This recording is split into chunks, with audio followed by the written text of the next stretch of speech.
Добро пожаловать в Лаос, а в этом выпуске именно во Вьентьян, его столицу. Задача этого видео понять, стоит ли этот город вашего внимания, или этого 40-минутного выпуска хватит, чтобы понять все, что нужно про этот город. Ну что, погнали, а то сколько можно дать ля-ля, тополя. Это Игорь Дует прямиком из Лаоса. Савай. Я нашла приложение, которое помогает моему ребенку собираться, чистить зубы, наводить порядок, убирать игрушки. И все это он делает самостоятельно. Я искала, как привить Диме привычки. Я думала взять какой-то трекер, знаете, который вешается на холодильник или там на какой-нибудь его шкафчик. Он там будет зачеркивать или там загибать листочки. И каждое утро, вечер он будет вот эти вот привычки к себе вырабатывать. Но как будто в этом не было мотивации ребенку задания, за которые, выполняя их, он получает звездочки. Звездочки накапливаются, и вы сами устанавливаете подарок, который вы дадите за энное количество звездочек. Можете там, у меня стоит за 30 звездочек 1 час мультиков, за 5 звездочек у тебя будет вкусняшка. Благодаря такой геймификации ребенок очень заинтересован, замотивирован сам делать и выполнять эти задания. В чем прикол? Он идет, делает задание, фотографирует вам выполненное задание, и вы у себя на телефоне смотрите, проверяете и выдаете ему звездочки.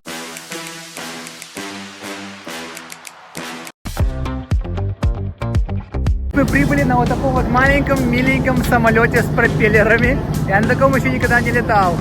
Но днем так немножко покачивало. И, конечно, у кого слабый вестибулярный аппарат, нужно быть готовым.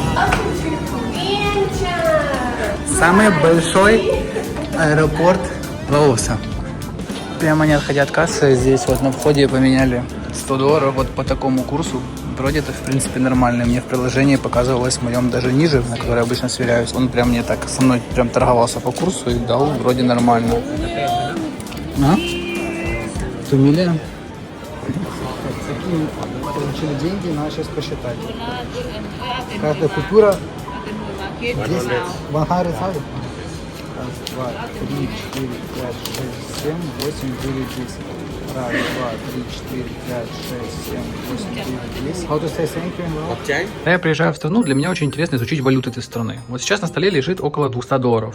Это примерно за одну купюру $100 я получаю 2 170 лаосских кип. Их деньги выглядят вот таким вот образом. На всех купюрах основных, кроме вот этих вот мелких, изображен их вот этот вот молодой человек. Это Кесоне Фонмихан. Это основатель Народной революционной партии Лаоса. Он был в 20 веке, очень долго находился у власти и сейчас изображен абсолютно на всех купюрах. Также на купюрах изображена ступа, их главная в Вьентьяне, которая находится, вот эта вот золотая. Ну и дальше сзади какие-то разные дамбы. Наверное, они очень ими гордятся. А это 1000 купюра, она немножко другого дизайна и такая более старенькая, затертенькая. И вот 500 кип, очень редко ходит. В основном самая крупная купюра 100. 100 тысяч кип это примерно $5. Использовать эти купюры не очень удобно, потому что они здесь пишут на этом лаосском, дефис-тайском языке. Вот, и когда ты держишь так пачкой, постоянно натыкаешься именно на эту. Когда держишь деньги вот так, думаешь, что, где, сколько это, сколько. А если даже видишь это, то тебе потом надо считать нули, где эту запятую ставить. У них нету ни пробельчика, ни запятой, поэтому не очень удобно. Nice car, no? Mekong Hotel, right? В Лаосе поедем на вот таком вот трансфере электрическом. Кстати, какие вот свеженькие все машинки, приятные. Во Вьентьяне все такси мы заказываем через приложение Лока. Машины приезжают сюда новые, чистые, часто электрические, и цена хорошая. Я забыл, как это быть миллионером со времен Вьетнама еще. Но вот снова мое состояние вернулось ко мне, и снова у меня все теперь в миллионах получается. Это всего лишь $100.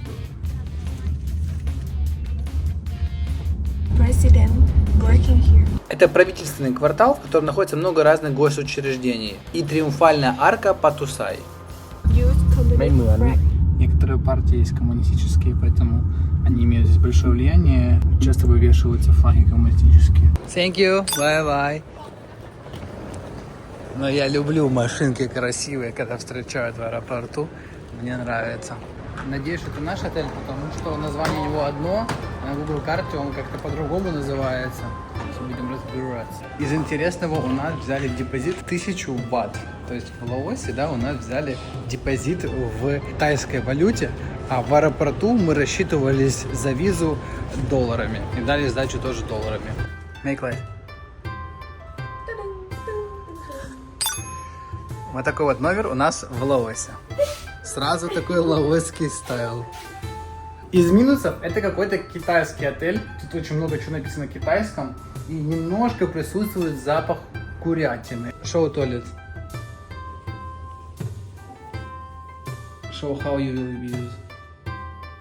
Use here for brush teeth, wash face, wash hands, shower here, Okay. poopy here. Not show, it's okay. No. You open. Wee. Show. Not food. Кстати, Тане попался откусанный бутерброд такой вот сегодня. Мы остановились в таком райончике. Вот там вот наш отельчик возле больших таких шоппинг-моллов. Потому что мы знали, что мы приедем, нужно будет поужинать. И это здесь и будем ужинать. И так вышли на вечерний променад. Ну, весь город примерно выглядит вот так. Минимум высоких зданий. Иногда прослеживаются разные храмы. Все такое, в принципе, красивенькое, как бы, да. И видно, была роскошь, но все такое, как бы, шатанное. Так можно, в принципе, сказать про весь город. Ну, гуляя по Вьентьяну, сразу такое впечатление, что очень такое все какое-то занедбанное. Прям вот так вот грязненькое, какая-то мусор странный. Коммунистические флаги такие тоже выцветшие. Все такое какое-то такое потяганное. И где-то примерно 20% вот такого плана локации. Новенькая, красивенькая, аккуратненькая. Вот для меня лаосский стиль это вот такая вот резьба по дереву в таком вот стиле. Для меня трушный Лаос. Таня, как называется эта компания? Табак. Табак. How? Табак. Starbucks. Окей. Тут много прикольных электричек вообще. Пропускают ли здесь машинки? Пропускают, как в Европе. Электрические Volkswagen, еще какой-то чертолет. Не, я просто в шоке, я какой-то на выставке электроавтомобилей. Я таких машин вообще даже не видел. Вот еще BMW i3, тоже электричка. Что это за город будущего? Нет, я просто в шоке. Этот Лаос, он просто в будущем. Просто посмотрите. DJI мобиль. Вы видели DJI электромобиль? Ё-моё! Вот, если я не ошибаюсь, тоже электрическая машина. Ладно, шутка, это не электрическая, но это типа китайский этот танк, переделанный под гелик. Такие смешные китайские машинки. Такие вот тук-туки. Камбоджийский тук-тук, смешанный с тайским сангтео. И получилась вот такая то ли такси, то ли маршрутка. Нашли вот такой вот рынок еды. Будем пробовать поужинать что-то здесь. Лаосская кухня очень похожа на тайскую. Поэтому Таня, в принципе, неплохо ориентировалась в блюдах и в языке, которым мы общались.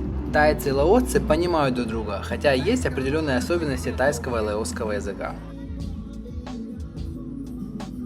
Вот и Таня говорит, что язык очень похож, я понимаю. How many percent you understand? 90% она понимает.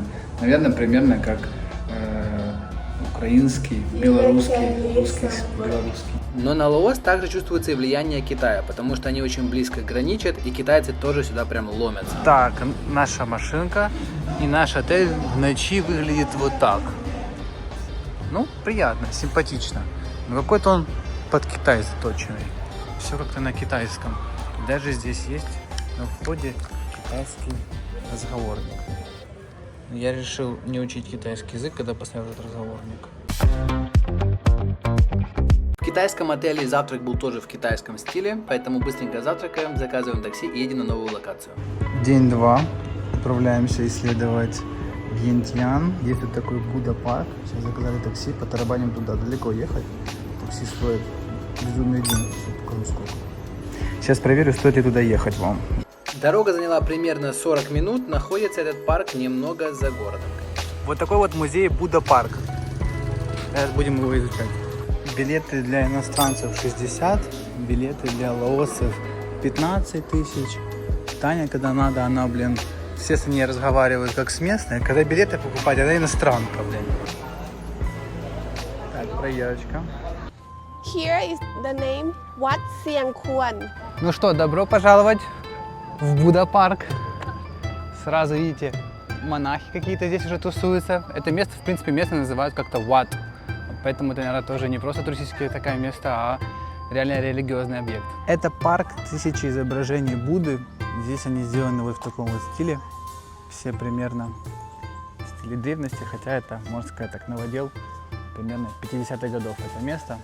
Ну, в принципе, довольно-таки ухоженное и выглядит все очень аккуратненько. Есть огромный лежачий Будда. Таня, почему ты, когда видишь Будду, ты обычно с ним здороваешься, вот так вот делаешь, а сейчас было 1000 Будду, ты не здоровалась с каждым? In the main Buddha, okay, can do it. Not all. If all Buddha, you will be always. Есть такая вот главная конструкция, через которую можно пробраться и посмотреть на весь этот Будда-парк сверху. С нее рекомендую начать. Классная идея брать зонтики сюда, потому что Будда-парк открывается с 10 утра, и уже здесь жарко, и уже солнечно. Поэтому надо быть аккуратным, хотя бы минимум в шапочке. Сейчас залазим вовнутрь.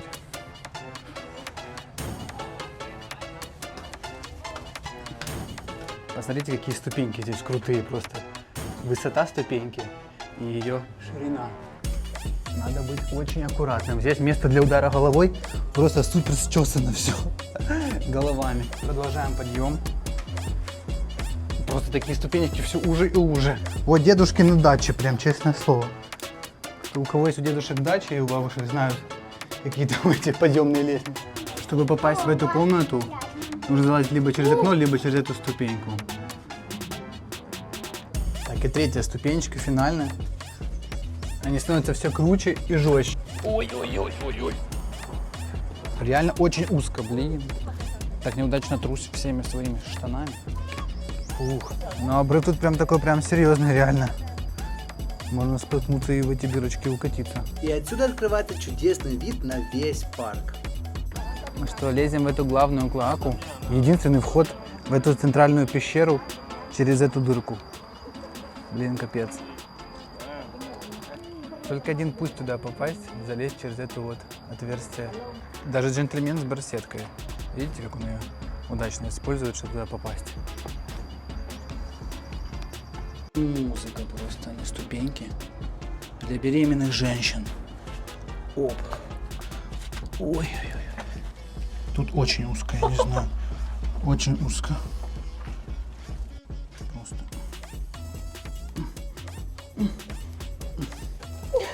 Как получить клаустрофобию? Ой-ой-ой. Hey.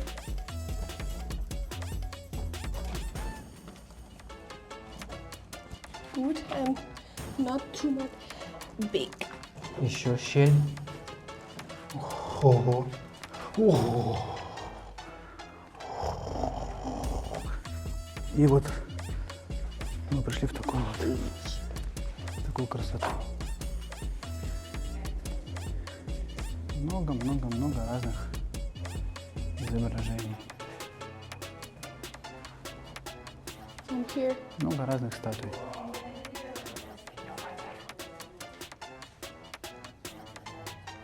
Будда-парк работает до 5 вечера. Я думаю, классная идея приезжать сюда как раз именно с 4 до 5 до закрытия, потому что, может быть, будет не так жарко. Потому что в дневное время здесь можно просто чокнуться. Из прикольного, здесь на границе с Таиландом начинает ловить тайский интернет, поэтому если у вас нет еще лаосского, можно здесь воспользоваться, заказать такси с этой зоны. Само место по себе такое небольшое, где-то можно здесь провести, так если без фоток долгих и видео, как у меня, минут 30, потому что и жарко, и особо так немного смотреть, если вы тут каждую статую изучать не будете. Находится довольно-таки далеко от города, поэтому если у вас есть реальное время, то и нечего делать, то можно сюда прошататься. А так, в принципе, ничего такого особого критического здесь нет. Я как настоящий гаишник из-за куста. Так, девушка, превышение красоты, останавливаемся. Останавливаемся, куда ты едешь, останавливаемся. Штраф сейчас будем выписывать. Превышение красоты, давай сюда. Давай сейчас будем дуть трубочку. Пошли, будем дуть трубочку, давай. Не то, что входим, а просто залетаем в главную достопримечательность Лаоса. Именно вот это заведение изображено на всех купюрах Лаоса, почти самых главных. Вот, сейчас мы его будем посещать. Так, не совершайте тайных ошибок. Она пришла в юбке пошляцкой, ее не пускают. Give me 50 baht.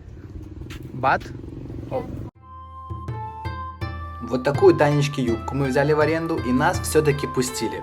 Поэтому вашему вниманию Тхат Луан. Вход стоил 30 тысяч кип, и в вечернее время почти не было людей. Таня так прониклась атмосферой этого места, что пустилась в тайско-лаосский национальный пляс.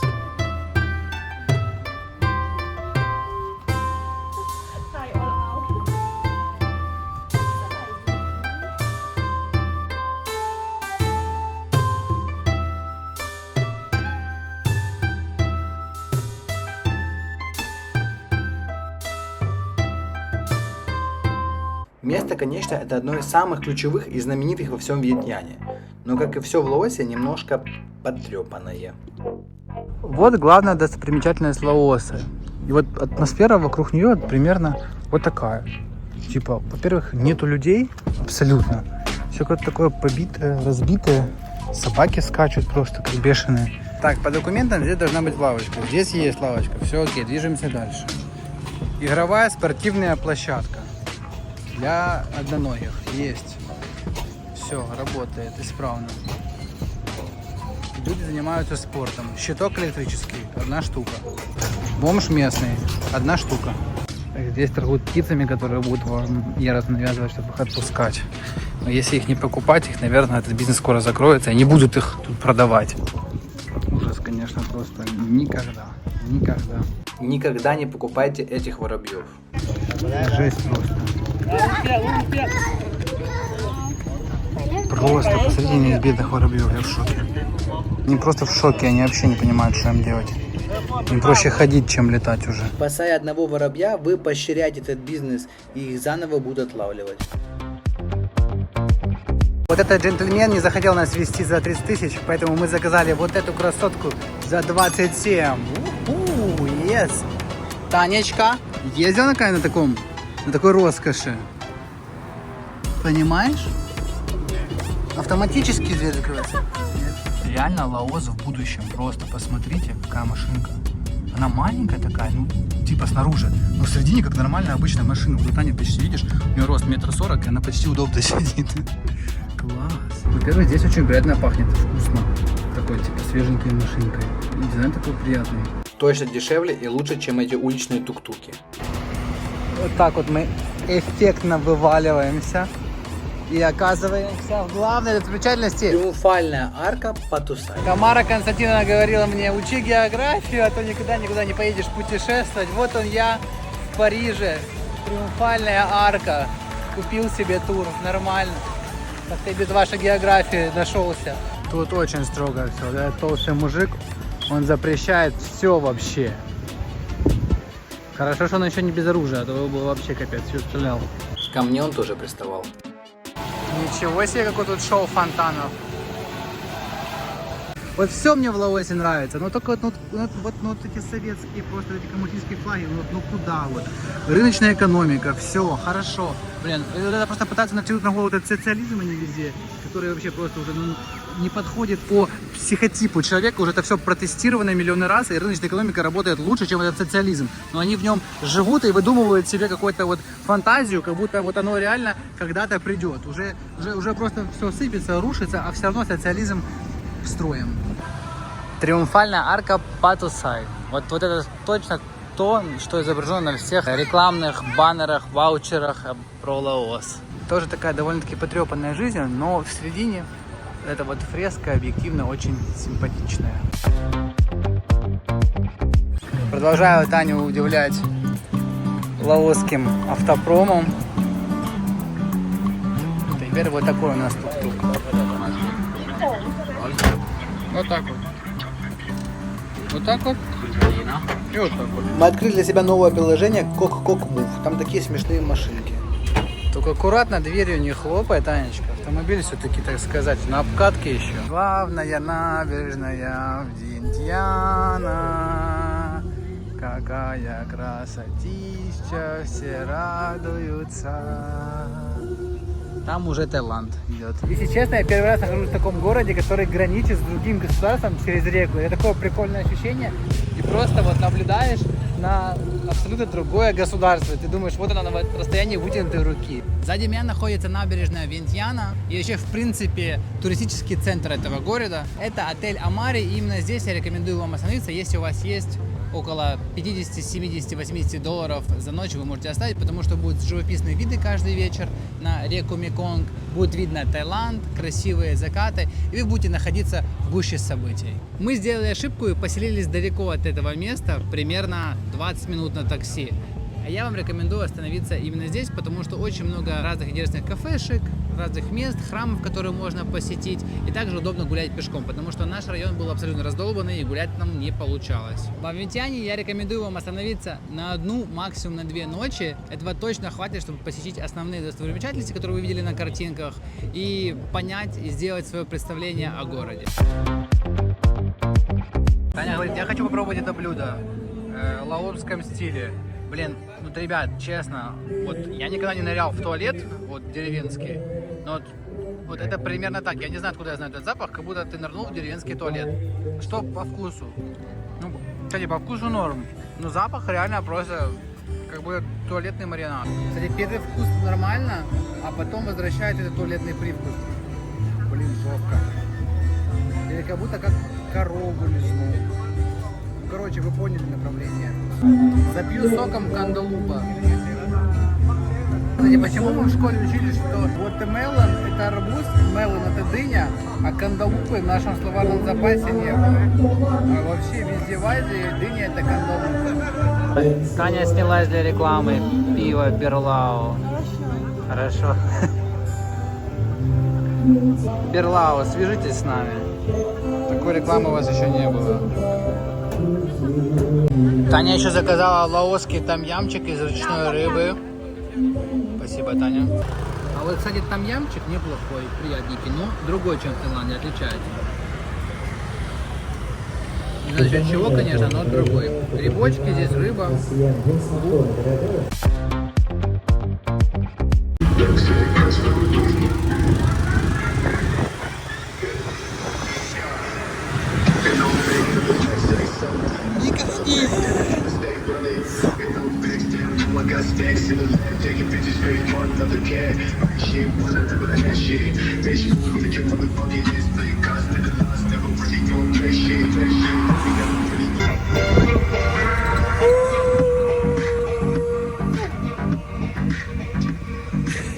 Таня выпила Лео 200 мл. Она сегодня в разносе. Фу, я как будто пьяненький. Вообще такое андалупа было лишнее. Вообще нормально. Мы с Таней сегодня бежанули. Всем спокойной ночи. Ну а на следующий день мы вернулись в центр города и продолжили исследовать лаосские храмы, хотя они очень похожи на тайские. Такой довольно-таки длинный и симпатичный храм. Я заметил, что в Лаосе почему-то такие молодые монахи, просто абсолютно все везде дети, примерно до 18 лет точно. Какая касса у нас сегодня? Хорошая. Почему-то в этой части храма было очень много молящихся девушек. Короче, тут чисто девушки молятся. Мужики тоже есть. Ну прям девчонки прям вообще здесь. Может быть, они тут как-то себе на мужчин там загадывают. Предсказания.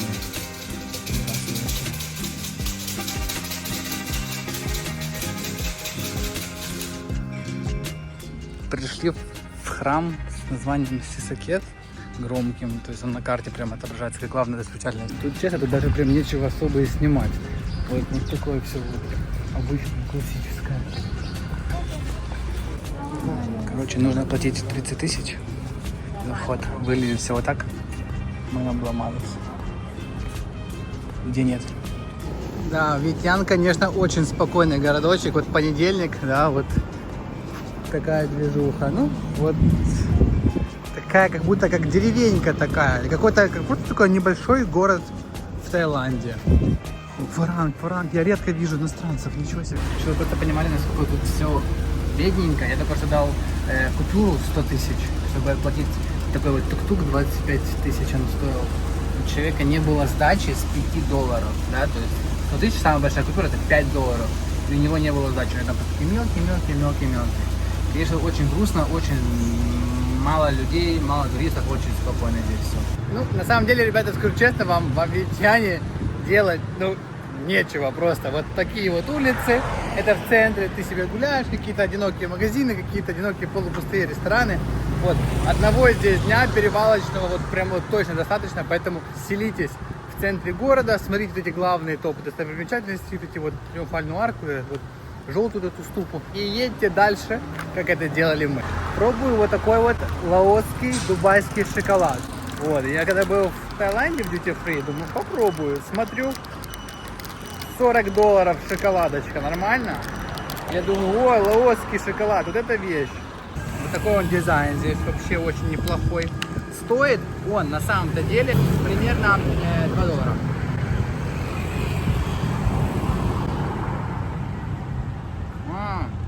Короче, ни одна фисташка не пострадала при производстве. Какие-то такие мелкие палочки. What did you say? What Dubai chocolate? Not Dubai chocolate? Dubai chocolate. Can bring for souvenir. Fake Dubai. Fake? Fake Dubai chocolate. Вот эти какие там фисташки в середине. Потом мы заехали, поменяли еще немного денег в банке, но представляете, курс был хуже, чем в аэропорту. Я первый раз такое вижу, если честно. Мы нашли, короче, такое вьетнамское такси, я его использовал в Вьетнаме. Оно получается в 2 раза дешевле, чем вот это предыдущее, которое я рекомендовал. Ну, машинки немножечко более попроще. Но справедливости ради, я должен сказать, что все-таки нам удалось найти место во Вьентьяне, которое реально заслуживает вашего внимания. Оно находится в часе езды на такси. Кстати, потом мы перешли на вот это вот вьетнамское такси, и оно на самом деле довольно-таки дешевле. 50% дорог в Лаосе это вот такая вот грунтовка, поэтому колеса машин всегда рыжие. Даже в городе, потому что хочешь не хочешь, по-любому залезешь в какую-то рыжую грязюку. Лаосский музей искусства современный, буквально построен абсолютно в прошлом году. Его даже еще нету на карте фотографии. И здесь вот ходят вот такие вот машинки. И за 100 тысяч человека довозят вас до Ниго. То есть, ну на самом деле здесь прогуляться минуты 5, это так если развалку. Таня сказала, лучше купи мне на 200 тысяч пива Лао Бир. Я пройдусь пешочком аккуратненько. Выдают такие миленькие зонтики защиты от солнца. Но мы приехали вечером, уже не особо жарко. И очень миленько прогуляться вот так вот посреди так прямо реки. Можно эту машинку не брать. Когда не оплатил, но хочешь пристроиться.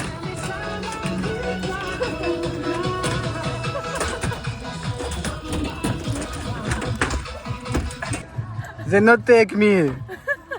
Спустя 5 минут мы добрались до этого музея. Вход стоил $10 с человека. Этот музей искусства очень похож на какой-то храм, но это совершенно не храм. Это новострой, который был специально создан для туристов и рассказывает про лаосскую культуру. Честно, сделано очень красиво и в таком настоящем лаосском стиле. Смотрите, какие девочки.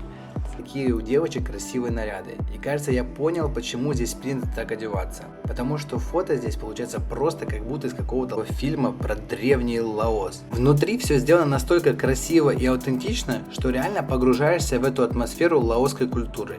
И еще и переодеться в такой костюм это как вишенка на торте. Высокие потолки, красивые узоры на стенах и колоннах. Но и самое главное это, конечно же, свет. Погружение максимальное. Но это место вообще просто реально невероятное. Давайте вместе с вами прогуляемся по этому музею, пообращаем внимание на детали. Как минимум, посмотрите, насколько красиво здесь сделаны разные элементы. Плюс еще подсвечены они очень круто. Прям находясь в этом месте, ты чувствуешь себя прям, ну, в каком-то очень-очень-очень крутом храме. Но это место само по себе новострой, оно открыто в эксплуатацию с прошлого года, пользуется довольно-таки популярностью. Это, наверное, самая популярная достопримечательность, которая была нами обнаружена в Лаосе. Даже сам этот Саванакет, там вообще не было почти людей. Но это место конкретно нам порекомендовала девушка, которая делала нам массаж. Поэтому общайтесь обязательно с местными.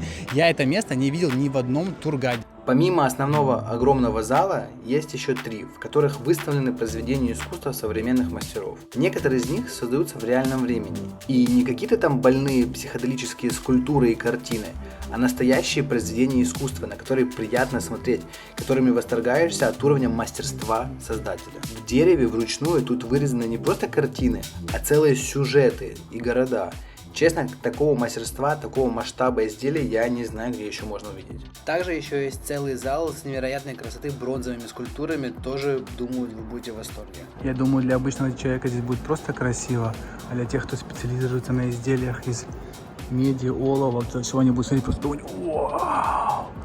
Вот это красота! Как такое отлили! Очень красиво сделано здесь, вообще точно вход стоит своих денег.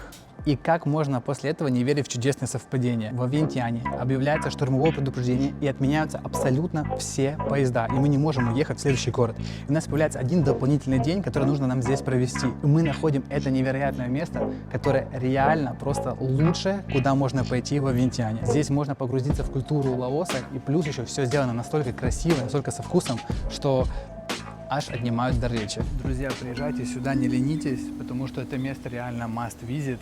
Так погрузиться в культуру Лаоса я не знаю, где еще можно. Не экономьте деньги, это точно место, которое стоит посетить. Я думаю, это топ мест в Лаосе точно. И прямо здесь, в этом комплексе, есть такой вот обалденный ресторан, в котором можно покушать. Посмотрите, какая здесь творится красота. Просто на берегу реки, в таких красивых вообще стульчиках. Такое классное меню, здесь есть и западная еда, и тайская, и местная. Короче, реально обалденное кафе. Я пробую пад-тай в лаосском стиле, танечка, тоже какое-то такое тайское блюдо. И вот это блюдо стоит аж 85 тысяч вообще. Просто Танечка купила такой милый вентилятор. И мы всегда куда-то приходим, она когда-то где-то гуляет, мы выставляем, освежаемся. Какой красивый здесь закат, просто красота. Вообще такое прикольное озеро. И уже там виднеются эти знаменитые лаосские горы, куда мы едем с Анюшей tomorrow. Go there. Tomorrow. Окей?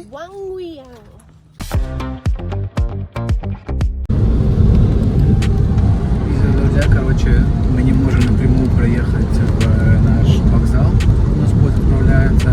Надо ехать каким-то видом, что дорогу на вокзал размыло. Это, во-первых. Во-вторых, первый наш водитель сказал, что сегодня вокзал закрыт из-за дождя. Капец. Это какой-то бред вообще. Какой-то еле-еле дождь идет, закрыт вокзал. Ну не знаю, сейчас едем проверять. Короче, вот такой дождь, и отменяются поезда. Представляете? Ну, короче, если билеты купил, то можно их, конечно, вернуть. Но на ту же карту, с которой была совершена покупка. А наши карты не проходили международные, поэтому мы покупали с рандомной женщиной в отеле. Это просто сумасшедшая тупорылая история, короче, я уже начал это их снимать. Они меня окружили все вместе и сказали удалить видео, потому что я снимал. Прям Таня говорит: слушай, они сейчас будут с тобой драться. А я смотрю, они так стоят по кругу меня, это самое, я говорю: да все, пошли, короче. И они реально начинают кидаться на меня, прикинь. Там, короче, какие-то мужики, какие-то с рациями, какие-то женщины такие, знаешь, все аккуратненько, когда были беленько наряжены, а потом начали на меня кидаться. Я удалил видео, а потом мне говорят, типа, удаляй из удаленных. Я говорю: я такую функцию не умею делать. Короче, дал им телефон, они, короче, разбирались, в общем, не справились с этой задачей, поэтому вашему вниманию. Оплатить нельзя было с наших карт, поэтому возврат налички сделали не могут, будут отправлять на какую-то лаосскую женщину, которая нам помогала оформить.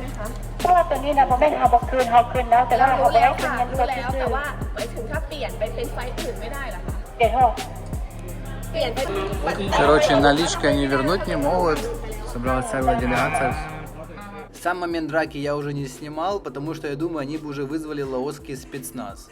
Пока мы с ними рамсились, мы прощелкали этот автобус, который тут стоял. Вот, и нам придется ехать на такси. Чтобы примерно ориентировались в их ценах, называют они примерно 1,5 миллиона, за машину. Договорился я за 800 тысяч на двоих, но все равно, как бы, это самое так получается. Так мы платили 350, и то нам их не вернули. А так получается еще 800 тысяч, короче, сверху. Короче, Ван Виенг нам стоит съездить 1 миллион. И через все препятствия мы отправились в путь. Обязательно подпишитесь на канал, чтобы увидеть следующее видео из Ван Виенга. Это просто crazy город, вот вам нарезка лучших моментов. I'm scared. So what? I'm scared. And... Ё-моё, слушай, ё-моё. Ну да, о май гад. Таня застряла.